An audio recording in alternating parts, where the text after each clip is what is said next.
Because I had on my Black History t-shirt, my purple Uggs, and everybody knows that a Southern Belle cannot get on a school bus dressed like this. Okay? So I brought about 25 kids with me, but as we all know, this is a beautiful woman and she speaks the truth on everything she has to say. So I know that my kids are going to enjoy, you're going to enjoy. She's an attorney. She didn't need an introduction because we know who this young lady is, right? She is one of the real housewives of what? Atlanta. And she's a Southern who? Belle. That's Miss Phaedra Parks. Thank you. And at this time, Miss Phaedra Parks will share secrets of the 7 Belle rules. Good afternoon. Good afternoon. Good afternoon. Good afternoon. First of all, it's a pleasure to be here. I love Birmingham. Some of you know I went to school here. I just graduated from Jeff State with my mortician license. Yeah. So I feel like I'm a part of the Birmingham family because I was here way too much. So it's good to be back. This is my first time at this church, but I'm sure it won't be my last time. It is always a pleasure to be in the midst of beautiful young Black women. Give yourselves a hand. This month obviously is Black History Month, as we all know. It's the shortest month of the year, but I think it's the most important month of the year because it celebrates who we are as women and as a people of color. Black is beautiful. How many of us know Black is beautiful? Amen. And there's nothing more powerful than a Black woman. Y'all hear that, young ladies? That's true. You know, when I was pregnant with both of my children, research shows that the baby that will survive under any traumatic pressure over any race are Black babies. And I found that to be so interesting because it just shows how resilient we are as a people. I mean, that's the strongest baby you can have, is a young Black girl baby. And I didn't have one, unfortunately. Had 2 beautiful boys, but I love being a woman. I love being a lady most of all. And I heard from some of the teachers that I'm talking to teenagers who's 13, 14, 12. Okay. Okay. So most of y'all are at that pivotal point in your life where you become young ladies.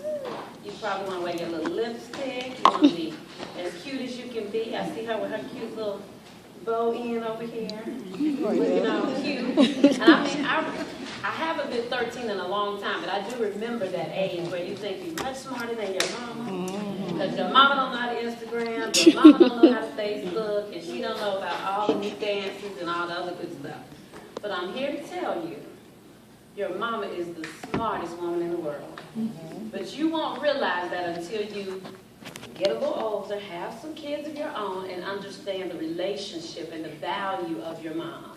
So I would tell every young lady here, the best thing that you can do is to listen to your mom, because every mom has been 13, 11, 12, and has been exactly where you are. And even though technology has changed, boys haven't changed. What they're interested in hasn't changed. They have just got new technology and new swag. But at the end of the day, it's all pretty much the same.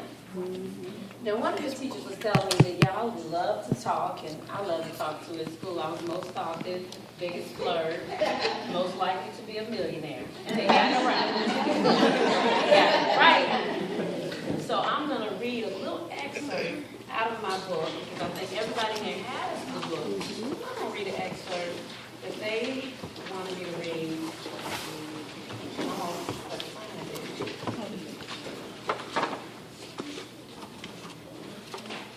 Because she said that something, you know, and I know being at this age range, a lot of people are mean and can be bullies and can be mean to each other because you look different, you might have a different body shape, you might just be a little different. And I'd always say, when I was your age, I always thought that I was different, not because I was, you know, bigger, but I was the smallest girl in school all throughout school. I was always the shortest girl. You know, that go little bitty Phaedra. I was always the smallest. I was always the youngest girl in school because I started school at 4 years old. And so all throughout, you know, elementary, high school, everything, it's like, there goes Loveeeeeee Phaedra, you know. And no one really picked on me because I was sort of a loud mouth. But no one picked on me because, you know, people liked me because I was so little and they thought that was just so cute. So, you know, they're like, she's a small little baby doll, you know.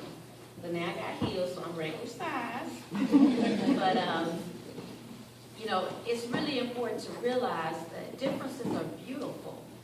Everybody doesn't have to have straight hair. Everybody doesn't have to be light skinned. Everybody ain't got to be tall. Everybody doesn't have to be skinny.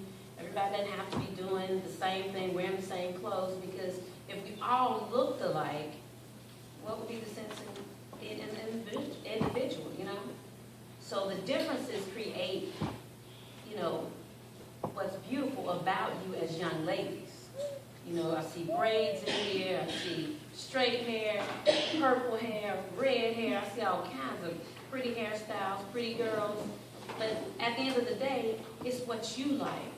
And being an individual is important because it will set you apart. Anybody can follow. Are there any leaders in this room? Yes. Okay. So who's a follower? You got one follower.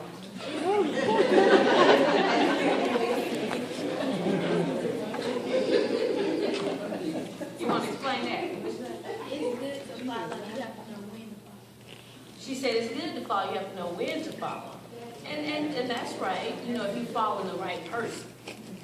Follow someone who you admire. Follow someone who is doing what you want to do successfully. Because I tell people, you know, my mom used to always say, show me who your friends are, and I know who you are.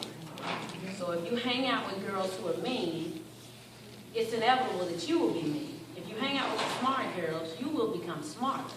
If you hang out with the rich folks, you're going to create wealth because you're going to encourage each other. So if you look at your friends, if they all making bad grades, talking back, getting in trouble, doing crazy stuff, you're going to turn out crazy at some point because you with them. And sometimes just because we're with people, we pick up their bad habits. And so if you want to be a follower, you got to get with the crew that's going somewhere. How many lawyers do we have in this room? Soon to be lawyers. All right. How many doctors? Okay. Okay. She's a real doctor. How many scientists? Mathematicians. Wait, come on, scientists and mathematicians, raise your hand high. No scientists, no mathematicians, no biologists, no astronauts? Okay. We got one up front. Dream big. I mean, because you can only be as big as your dreams. But I come from a small town, way smaller than this. I come from a little place called Athens, Georgia, 2 high schools. I never thought that I would live the life that I'm living. But I never stopped working. I never stopped dreaming.